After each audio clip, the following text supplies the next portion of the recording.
If you've been a bit slack with your QR scanning or signing in, the government's come up with a very effective reminder. They're making it mandatory, and if you don't do it, you can be fined up to $1,000.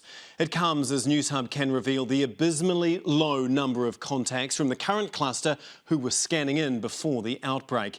Shannon Redstall reports. You've heard the call, New Zealand. It's time to get scanning. Record keeping, such as scanning with the COVID-19 Tracer app or manually signing in, will become mandatory for most events and businesses at all alert levels. I think it's perfect. It's a pretty good idea. Not against it. I think it should be mandatory, yeah, it just makes sense. Newshub can reveal of the 8,667 close contacts identified in this cluster, only 20% were able to be alerted by the COVID Tracer app, leaving contact tracers with the arduous, time-consuming task of tracking down almost 7,000 people manually. Particularly in light of the situation we're facing with the Delta variant, speed means a lot. Bars, cafes, concerts, casinos will all be included, and punters who don't comply will be slapped with a maximum $1,000 fine. The rule is set to come into force in 7 days' time, but those tasked with enforcing it are worried. I think there's going to be some real friction there. Even in the short time masks have been mandatory, essential workers have been spat on and harassed for enforcing the rule. Business owners, people in businesses will be worried about some extreme customer reactions. So ACT has come up with a more novel way to sweeten the deal. The government bringing the stick, ACT would bring the carrot and say if you scan, every scan goes into the draw for one of $100,000 prizes each week. Seymour says he wants to help out business owners who he says have been drafted as involuntary law enforcement.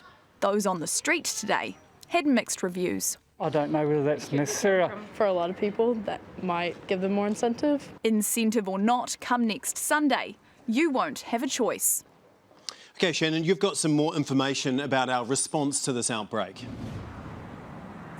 Yes, Tom, will not only have just 20% of the current contacts in this cluster been able to be alerted via the COVID Tracer app, less than 10, yes, we're talking single-digit numbers, have been able to be alerted because they used the Bluetooth function. And if you've forgotten, which it appears many of us have, the QR code is not only useful because you can scan it, but the COVID Tracer app, you can also turn on the Bluetooth function and it's useful because if you walk past someone who later turns out to be COVID positive, well then it should be able to alert you that way.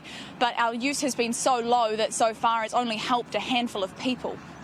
Indeed, and also, Shannon, some big delays for test results.